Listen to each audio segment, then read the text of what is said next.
Hello, everyone. Can you hear me? People are still joining, but in the meantime, we can start.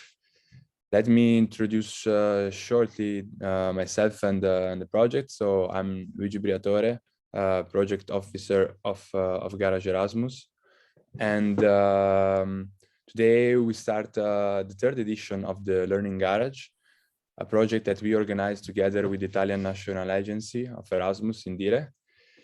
And this project is just one of the activity of the Plus of Erasmus, our project that we started last month with the accelerator of the Italian course. I think we might have some participants today of the accelerator. So if you're here, please raise your hands. And then the Plus of Erasmus will continue after the Learning Garage with another event called the Talents Match, where you can put into practice what you learned during the Learning Garage with the sort of speed date with professionals from the job market. So for today's session, we are here with Clive CUSENS, who will present and guide us today towards our first session, which will aim at letting us know more about how to have a first job interview, especially now that we have a lot of interviews online. There are some tips that Clive will give us today. And then the Learning Garage will continue in the next days, in all the week and the beginning of next week, always from 5 to 6. So you can always use the same Zoom link to access the call. And after this first hour together, we will go through the program once again. If Clive is here, wait. Can you hear me, Clive? Can you hear me? Yes, but I can see you. I'm trying something to my. Yeah, we have some small connection problems. Just be patient 1 second. Okay.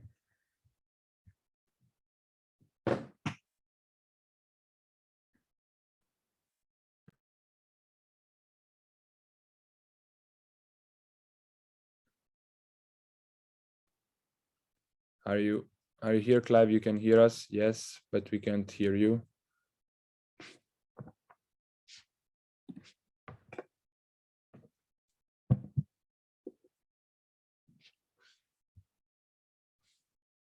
Clive?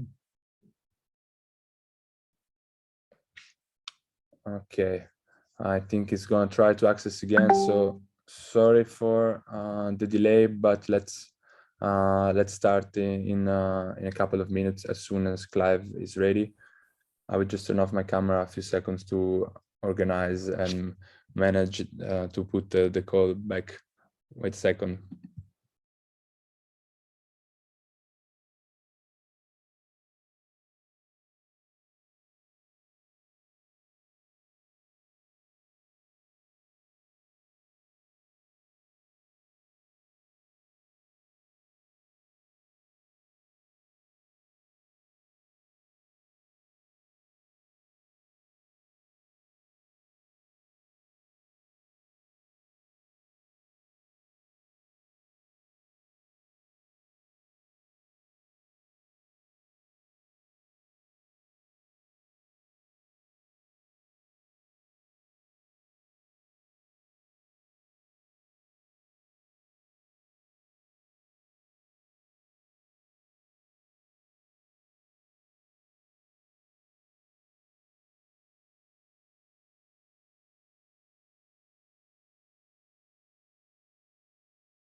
Hi guys, my apologies. I'm back.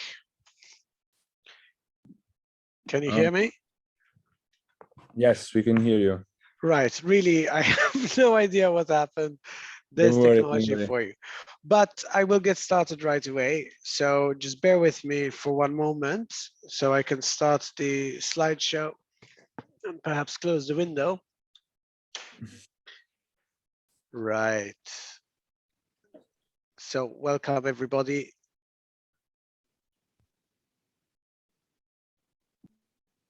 I'm going to start right now. So first things first, guys, I am a massive fan of questions. So I'm going to keep the window covered. That way that we have no interruptions. But please, as I go along, feel free to ask questions. And as I see them popping up towards the end of each part of my presentation today, I'll be more than happy to go over your questions. So today's webinar is on how to ace your next interview. I'll give you a bit of a background about myself so you know who's talking to you. I have extensive experience in helping people pass interviews. I have been both employee and employer.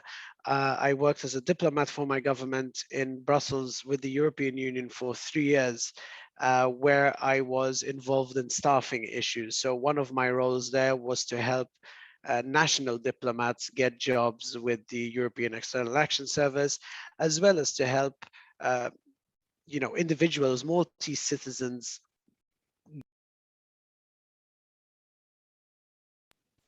Sorry, I don't know why I was muted. Perhaps I said something wrong. Um, but anyway, can you please let me know if you can still hear me just to make sure things are okay? Yeah, it was my fault. I was trying to pick another participant and I accidentally muted you. All right, guys. Okay, let's begin. So this is what we have on the agenda today. We're going to work on four different aspects, starting with your appearance and surroundings for those of you that have Zoom interviews. Next, we'll be talking about messages and body language. Then we'll get into the meat of today's webinar, which is how to answer interview questions effectively. And then the final part, but certainly not the least important part, is on reversing the roles. So I hope you're happy with what I have in store for you today. So first things first, let's focus on your appearance and your surroundings, as I said, for those of you on Zoom. Tell me, guys, what do you think of this? Let's assume you have a Zoom interview. Do you think that this is appropriate for a Zoom interview? So what's the girl wearing? And please, I want to see some answers in the chat. Do you think this is appropriate for a Zoom interview?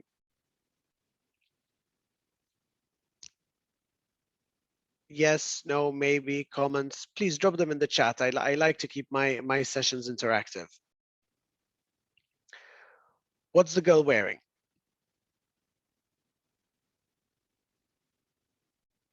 Wow, quiet group this evening. Really? Does no one have an opinion?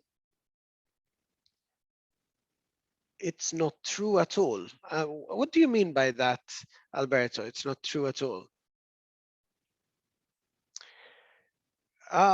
No particular job. I just want to get some early answers. But I have yeses, and then I have an it's not true at all, which unfortunately I don't understand. But first things first, I would argue that what this girl is wearing is not appropriate for an interview. So first of all, she's not dressed for an interview. Secondly, the point I really want to make is this headset. Now, I understand that I'm wearing a headset today, but I'm not being interviewed. Ideally, avoid wearing a headset because it distracts the interviewer from your face, okay? Um, Especially a large headset like this. Perhaps the one I'm wearing is a little bit better, although I would argue if you have an interview and you have a laptop, you don't really need a headset. So if possible, do not wear a headset. And also remember that even though you're on Zoom, you could try to make a bit of an effort with the way you look during your meeting. So I would give that a no. Next, your surroundings. Especially now in this day and age, you have virtual backgrounds. I recommend either blurring your background or put something that isn't very distracting. If this is what your living room looks like, okay, it's terrifying. And believe me, I have seen people uh, talk to me and interview about how organized they are, and I'm seeing that in the background. That is a big no. So make sure that if you don't want to use a virtual background, that's totally fine, of course, but make sure that what's behind you is clean, tidy, and organized. If you if you don't live alone, make sure that people in the house you're in know that you have an interview. They should know not to disturb you in that room, because again, you're already very nervous during an interview. The last thing you need is to see on camera that your mother is is walking past behind you with the laundry. You know, you really don't need that, because you need to keep focused. Similarly, you need to make sure that the interviewer is focused on you. Now, what do we see here? Please let me know in the chat whether you consider this being appropriate attire for the interview, appropriate clothing, dress for the interview. Is this better? Again, I can wait all day. Yeah, so I'd like to see some answers. So what's this guy wearing? Or what doesn't he have? What does he have? Considering what I've just spoken to you about in the last few minutes. Describe what this person is showing the interviewer.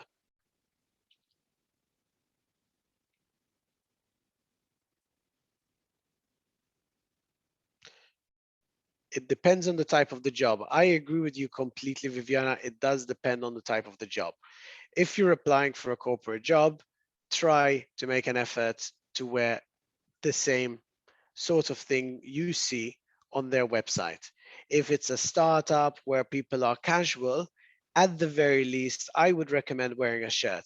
Remember, it's not about, you don't necessarily need to wear a shirt and tie if you're a male, or a blouse if you're a female, but try to understand the company you're applying to work with. The reason is this: you're sending out a message.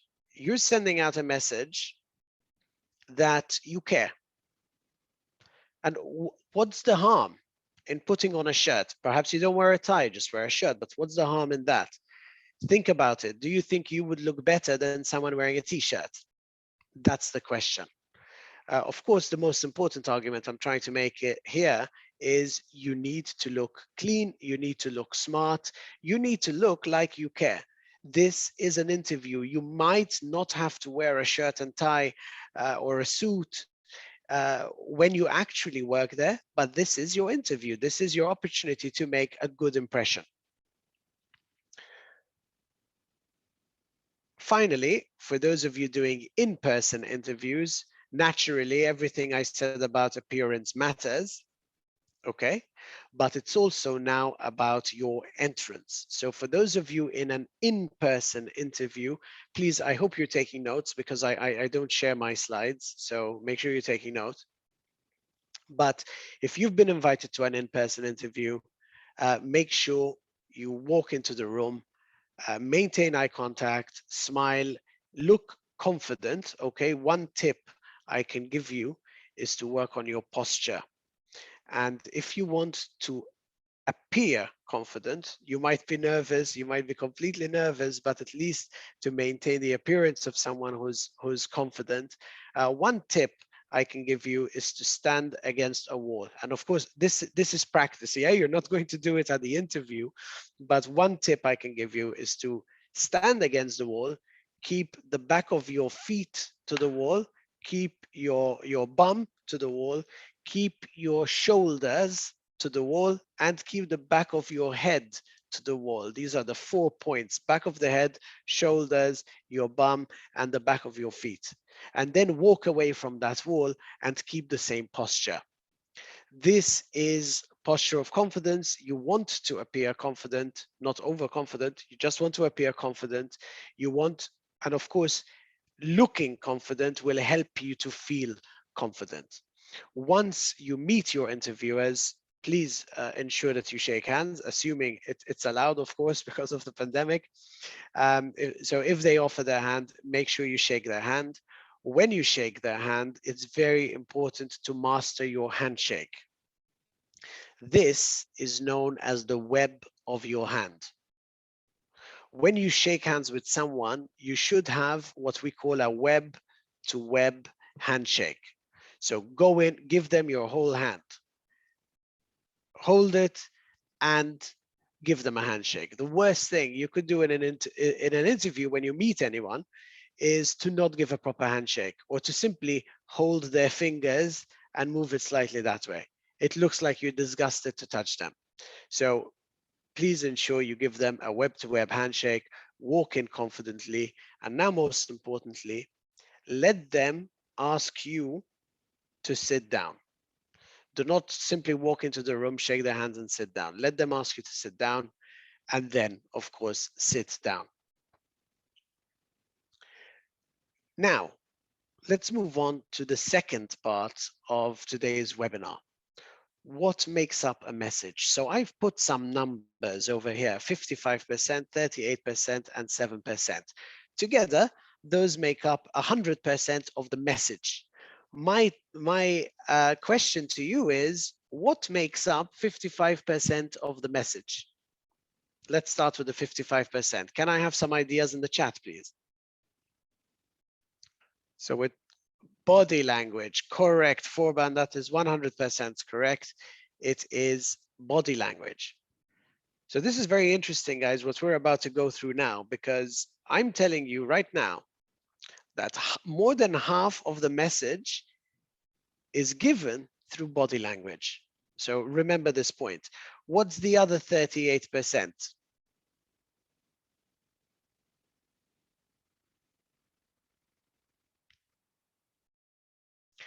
I can wait.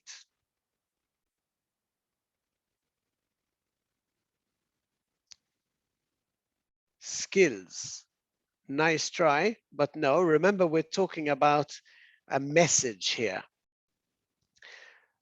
So someone says appearance, such as clothes. I suppose that fits in with body language. Eye contact is part of body language. Anything else? Any other ideas? Communication. Okay. Okay. Ah, Sarah, Biondi, I'm focusing on you because tone of voice is the next thing.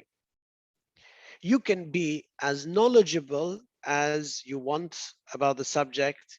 You could have all the information possible, but if you don't sound confident as you speak, the message won't be received.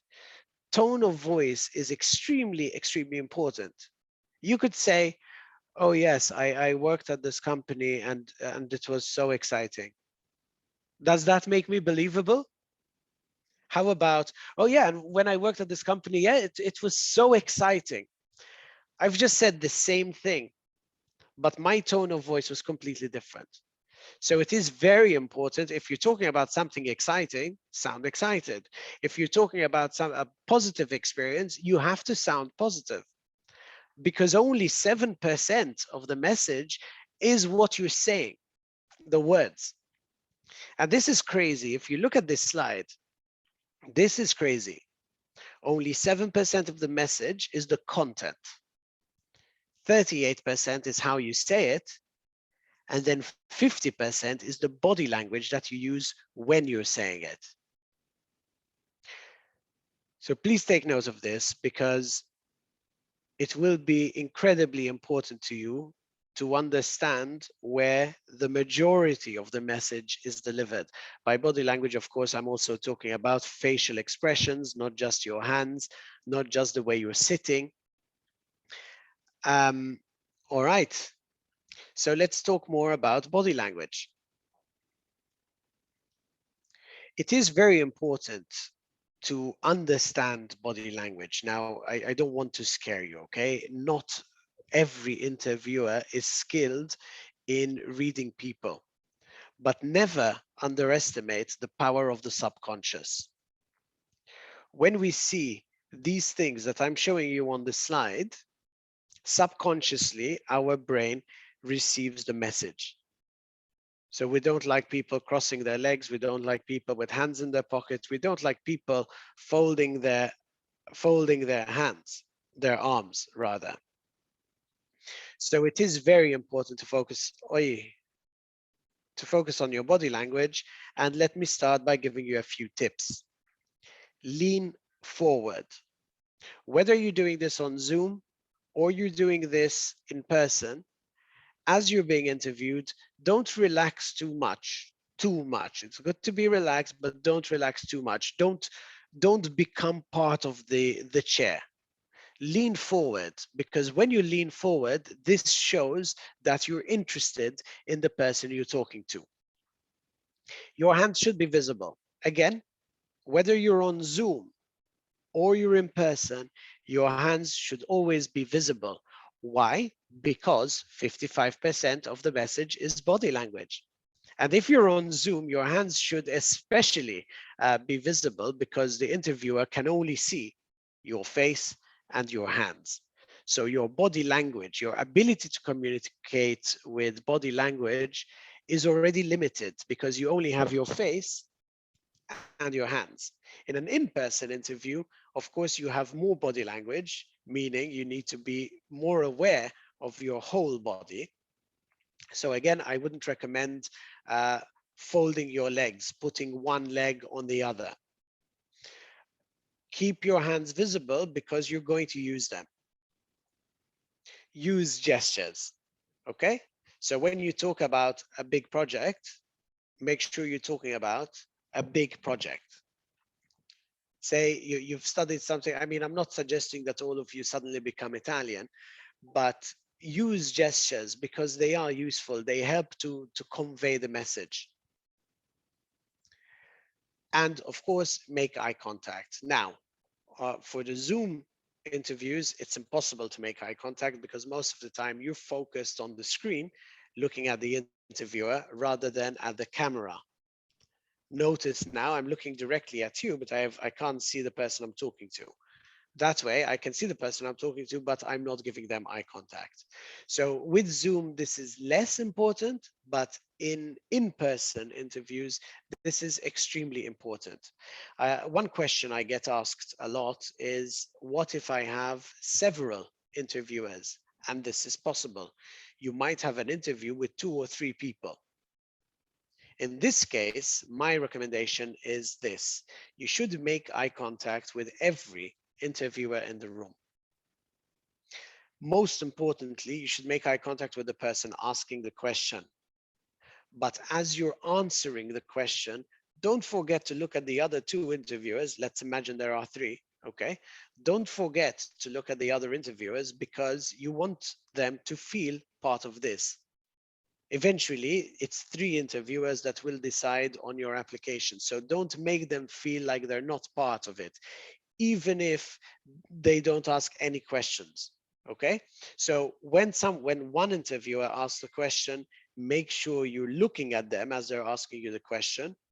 As you start answering the question, look at them, then give time to the others, and then end your answer. When you're ready to finish your answer, make sure you're giving eye contact to the person who asked you the question. Again, for Zoom interviews, this is perhaps irrelevant, but I thought it was good to share.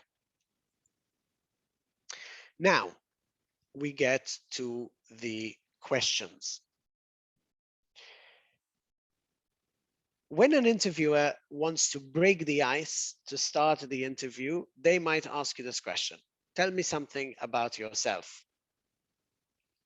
Let me ask you guys in the chat. I'm interested to see what you would say.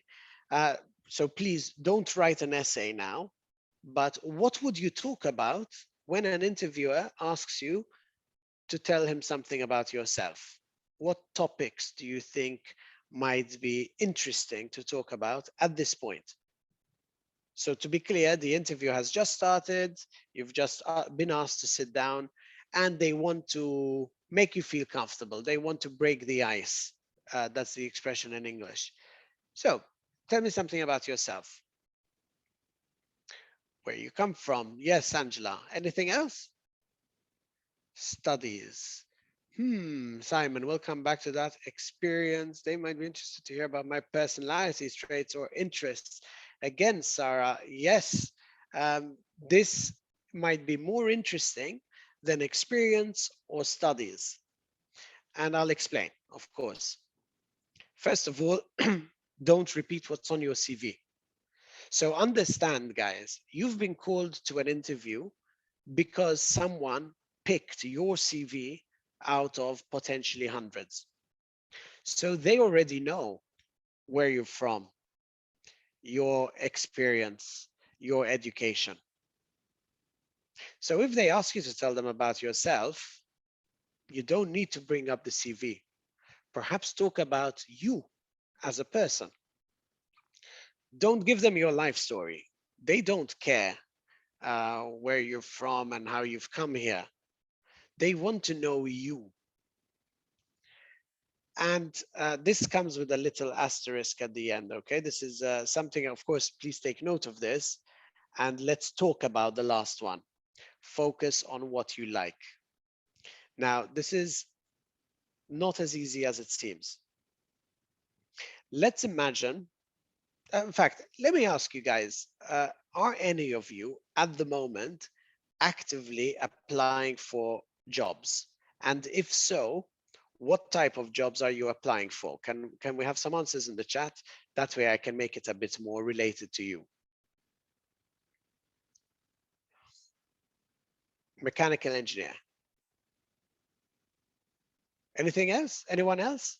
Thank you, Apurv. I'm going to give you a PhD position. Okay, applying for internship, field of psychology. Excellent. Okay, so if you want to tell them about something you like, hobbies or whatever, try to make it as try to turn it into an advantage. Try to turn it into something good for the job. So for example, someone, Anur, talked about becoming a mechanical engineer. Well, if they ask you about your hobbies or what you like to do in your free time, try to make it something relatable to the position. They might ask you, they might have this written in the job description, you know, ability to work in a team. So if it's part of the job description that you are able to work in a team, what hobby do you think might be linked to that requirement? Ability to work in a team. What hobby do you think might be good to mention? Fishing? Diving? I can wait, guys. What hobby do you think would be good to mention if sport? Exactly, a team sport. Exactly, team sports. So if they ask you in the job description, if they say that one of the requirements is to be one of the things you'll have to do is to meet with clients face to face regularly. What could tell me something about yourself? What could something about yourself be that makes it relatable to having to meet with clients face to face? What do they want to know you are as a person? You're able to meet, you're comfortable meeting people face to face. What do they want to know about you? I'm not going to wait because I've been waiting quite some time and we still have some slides to go. But that is, they want to know that you're sociable. So mention, you know, that you love socializing with friends, you like to meet new people and so on. This is what they're really asking when they're asking you to tell them something about yourself. I mean, if you tell them you're in the chess club, that may be good for a certain position. I saw someone was applying for a PhD position. A PhD in what, if I may ask, Simon?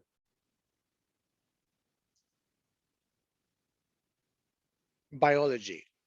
Okay, so it's very hard to find a hobby, that mixes with that. So in your case, Simon, you could talk about how after your studies you like attending conferences, you engage with other people, you had um, I don't know, you were invited to speak at events, and so on and so forth. What my point, the point I'm really trying to make here, guys, is when they ask you to tell them something about yourself, they don't want to know your name and which school you went to and what you studied, because they already know that. This will give you the opportunity to tell them something that's not on your CV that would improve your chances of being employed. That's the message I want to give here. Next, answering difficult questions. Take your time. You are at an interview, you are nervous. If they ask you a very technical question, it's completely appropriate to say, oh, well, I need some time to think about that. Of course, some time doesn't mean you're going to be quiet for 2 minutes, but sometimes the brain needs just a few seconds to put together the information that you need to give to answer the question. So don't feel bad about taking a few seconds to collect your thoughts. It's very important. Remember, you want to make a good impression and you want to give the right answer. And because you're nervous, you might need more time than usual. So again, don't be afraid to say, well, uh, I just need a few seconds to think about that, or I just like to collect my thoughts for a moment. Once you do, this is the next important thing. Identify what they really want to know. They might ask you a question, and it can be a completely random question, you know. Honestly, I have been asked a question at an interview that if I had to be a vegetable, which vegetable should I choose and why? Why do you think they would ask me that question? If you could be a vegetable, which one would you choose and why? Why would anyone at a job interview ask you that question? Think about it. I'd like to see some answers in the chat. I will wait for this one. Why in the world would an interviewer ask me which vegetable I'd like to be or I could be and why? I'll wait. I'll wait.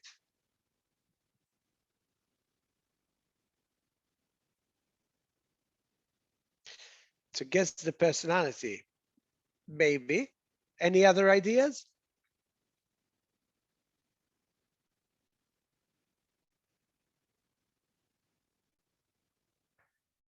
Personality test. Well, most probably, I mean, that's it, Forban, 100%. Most probably, they want to see how you react to a completely unexpected question.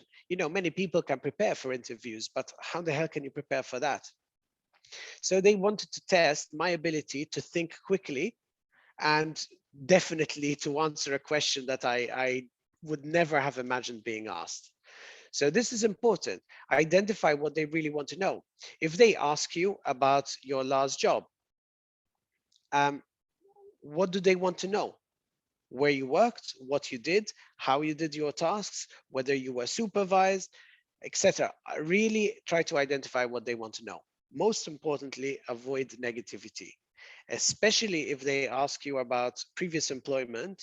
Don't be negative.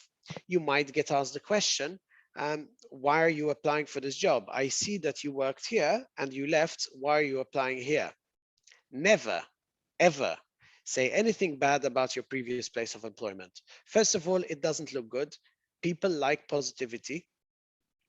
Secondly, you never know, they might know a person there. Thirdly, if you talk negatively about people, such as a previous boss, Your interviewer, who could be your potential new boss, now knows that you have the capacity to think so badly about others. So if indeed something bad happened to you in your previous job, at least focus on the positive. You could say something like, I was happy there, but there was no scope for growth.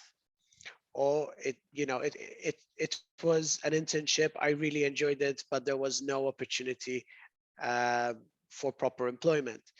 Never be negative. If they ask you to talk about a bad situation, well, we're going to talk about situations in a moment. But this is the idea I want you to get. This is the message I want you to get from this slide. Take your time to collect your thoughts, identify what they really want to know, and avoid being negative. Now we get to the most important part of today's webinar, which is the STAR method. You might get asked a question where they tell you, tell me about a time when. Tell me about a time when you had conflict with someone and how you dealt with it. This is the STAR method. This is a very, very important method. This is one of the key interviewing techniques. So I hope that you're taking notes for this one, because if you ever get asked a question, tell me about a time when, or tell us about a time when, this is what they want you to talk about. Talk about the situation, the task you had to do, the action you took to fix the problem, and the result. So I'll give you an example. I believe I used this example the last time I delivered this webinar as well. So I was working in the permanent representation of Malta to the European Union, and in my office, I worked with a colleague.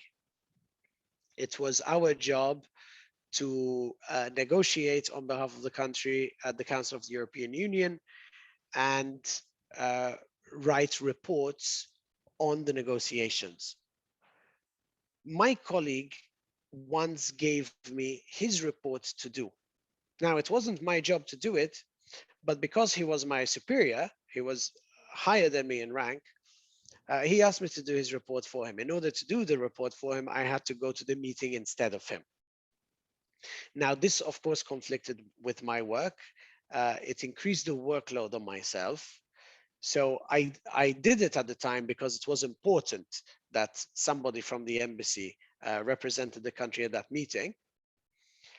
But after the meeting, I invited my colleague to lunch, and I told him that I didn't agree with how things happened, because he asked me to do this from 1 minute to the next. I had no option to protest. I had no option to think of alternatives. I had no option but to go for the benefit of the government. So I explained this to him, and I told him that I would be willing to help him out if he was overworked with something, but that I just needed advance notice so that I could organize myself appropriately. And at the end of the day, once we finished lunch, he understood my situation. He thanked me for talking to him about it. He thanked me for offering to do this in future, as long as he gave me enough time to organize myself. And then things went back to being okay with us. So what have I done there? I explained the situation. I explained what I was supposed to do. I explained what happened. I explained what action I took. I didn't tell the interviewer I wanted to kill the guy and I was really angry with him and so on. But I did say, it was difficult for me and so on. I also added that it was important for the government that someone attends. So I'm not thinking about myself here. I'm thinking about my employer. I explained what action I took. By the way, this actually happened. Yeah, I did invite him to lunch, and I told him, perhaps I wasn't as nice as I am telling the interviewer I am, but I did tell him, we really need to work on this because this is unsustainable. And most importantly, I talked about the result. So how did I solve it? I solved it through dialogue, and the result was we didn't have a problem again. This is what interviewers want to know anytime they ask you to tell them about a time when. So write this down and think of yourself. If you've never been employed before, they might ask you about a time when you were in university. They might ask you, tell us about a time when you were completely stressed at university and how you dealt with it. If you had a previous job, they might tell you, tell us about a time when you did something wrong at work and how you fixed it. The idea in these questions, wherever possible, is to include others. If they ask you about a problem with a conflict, a problem with a colleague or a problem with a boss, you have no choice but to include the others. And most importantly, your results should include the effect it had on the others. Write that down. Your result should include the effect it had on the others, not just yourself. Don't let the employer think that you only think about yourself. It is important that you have enough emotional intelligence and empathy to understand the result of your action, not just on yourself, but on others. Does that make sense, guys? Can I see some yeses in the chat if that makes sense? Or if you have any questions about this, because this is really perhaps the most important slide of this afternoon's webinar. Or have I been talking to myself all this time? Okay, at least Camilla finds it interesting. And Angela invented a new word with zest. Okay, good. I'm glad. I'm glad you found. Yeah, Angela, I'm just joking. Okay, good. So now we come to the last part of the webinar, and this is role reversal. Guys, I cannot stress how important this is. At the end of every interview, the interviewer is going to ask you if you have any questions. Please, please, please. First of all, you should always have questions prepared before the interview. But of course, once they tell you more about the job and whatever, you might have further questions. It is very important to use this opportunity to ask questions of your own. First of all, it shows interest. And I'm giving you an example of this right now.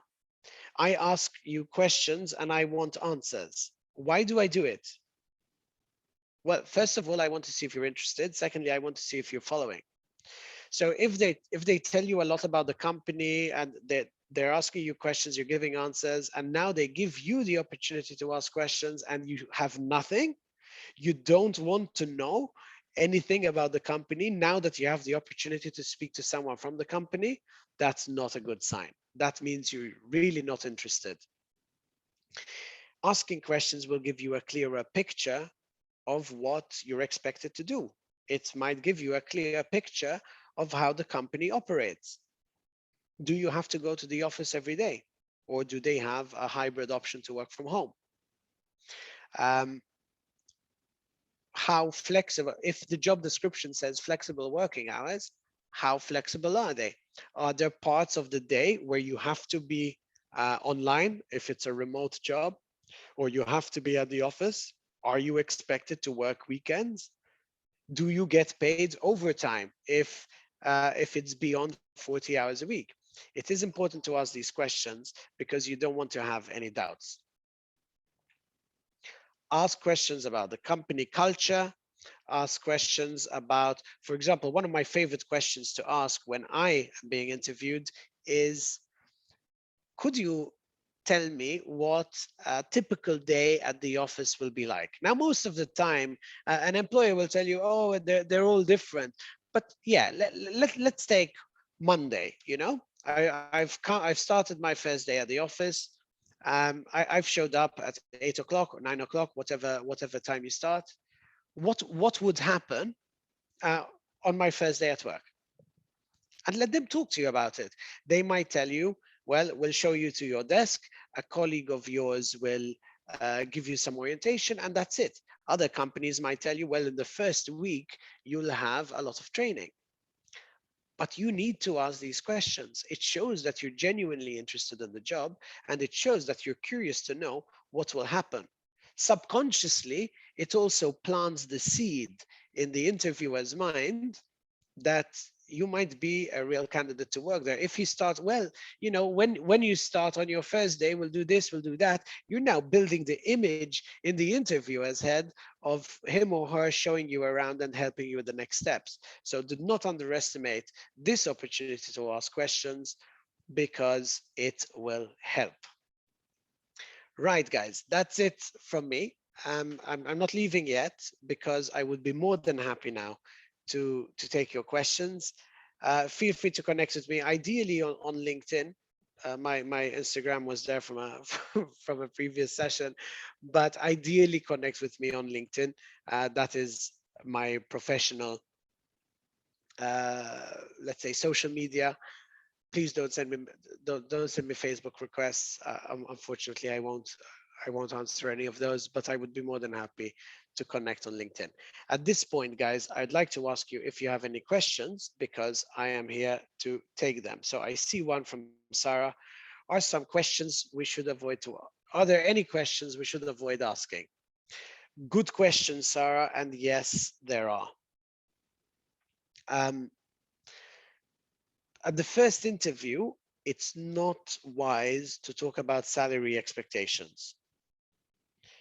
It's not wise to talk about whether you can take days off. So again, Sarah, I don't know where you're based. Are you Italian? Yes, okay. I recognize it by the surname. So, okay, you're European, so you know that we have at least 28 days per year of paid leave. What you don't know is how soon you can take that leave, what procedure needs to be. So I wouldn't bring up the question of leave at a first interview. I wouldn't bring up the question of salary at a first interview. Now, some job descriptions include a salary, so no problem. Other jobs, they might ask you,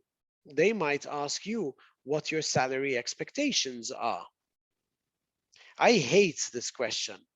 I wish we could have something at the European level, if not the global level, where they have to put the salary on the job description. I really hate that question. It makes me feel uncomfortable.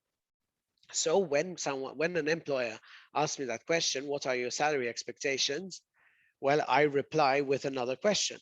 Well, that depends on what I'm expected to do. Is it really a 40-hour week, or is it more like 60? Is it a 9 to 6 job, or am I expected to work after hours? And then I get some feedback. Now I know more about the company. No, Clive, it's a Monday to Friday, 8 to 5 job. What are your salary expectations?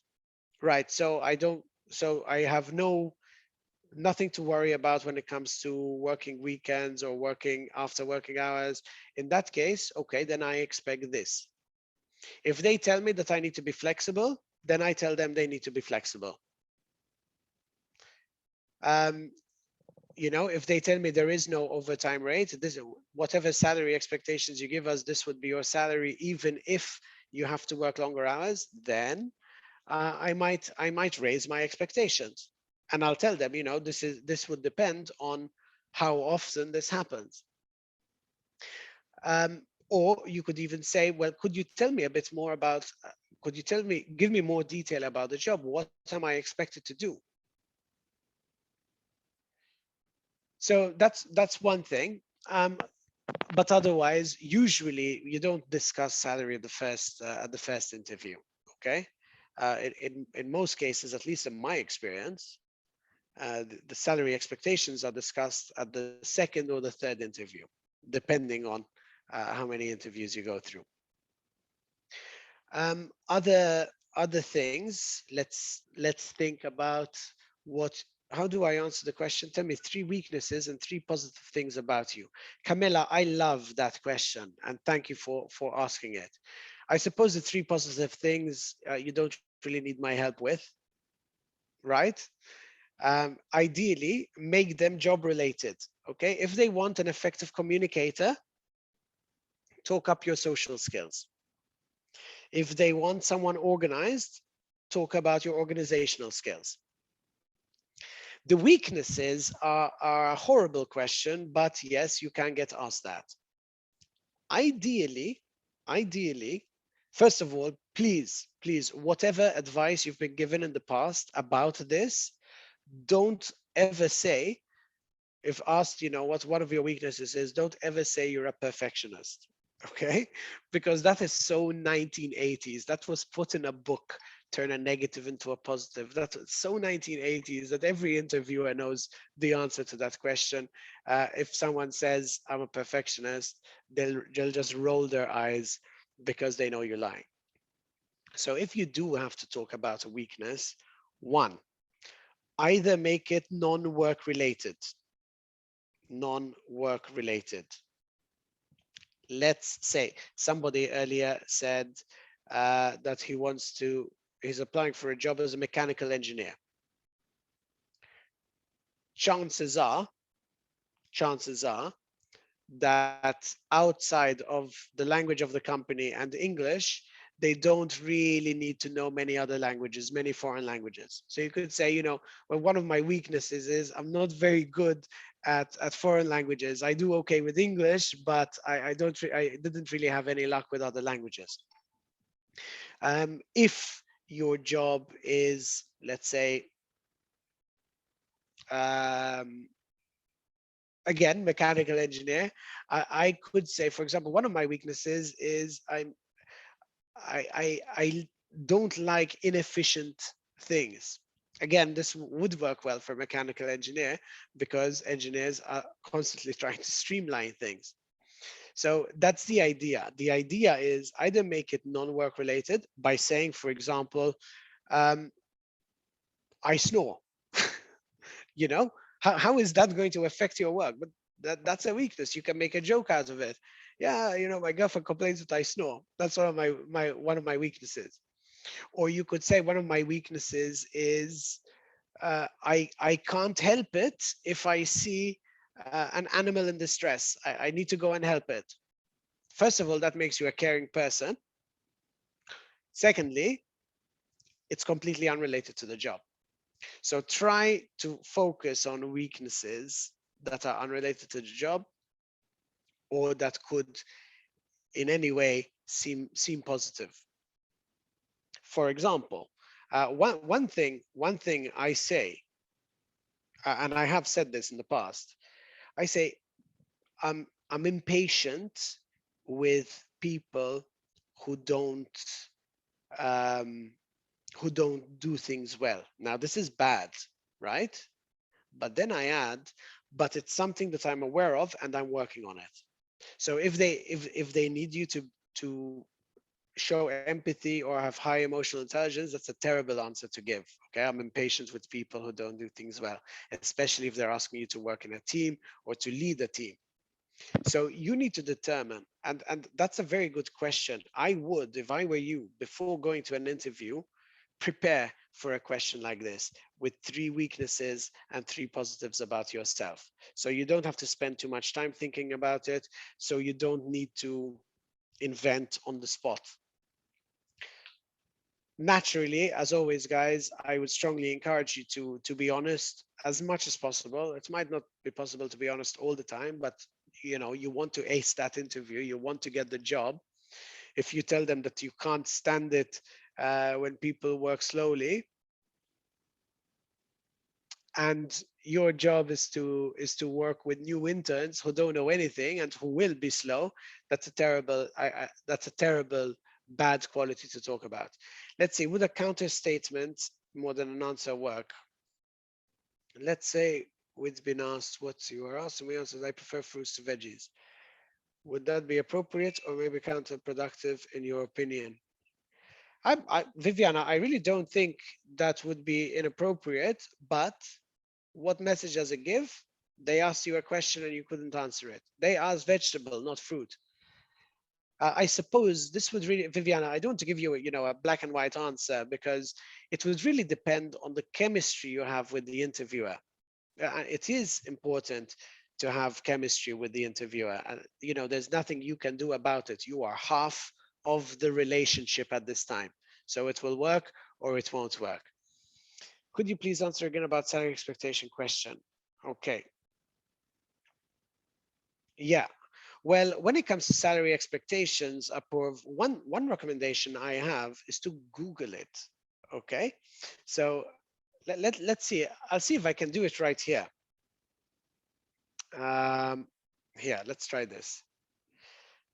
Mechanical engineer, and this is because you asked, so let's do it for you. Salary expectations. I'm in Cyprus, by the way. Okay. So let's see if I can find anything in Cyprus. There we go. Look at this. Mechanical engineering gross ranges from 1,063 euro to 2,452. Highest average actual maximum salary is higher. And there is one example. So first of all, do this. Okay. Always Google salary expectations in case they ask you that. And then, of course, be aware of your limitations. If you're just getting started, if this is an entry-level position, naturally, you can't ask for the moon, okay? I hope that answers your question, Apurv. Okay, my pleasure. Any other questions, guys? If there are none, then I am ready to end the session and hand back to our host.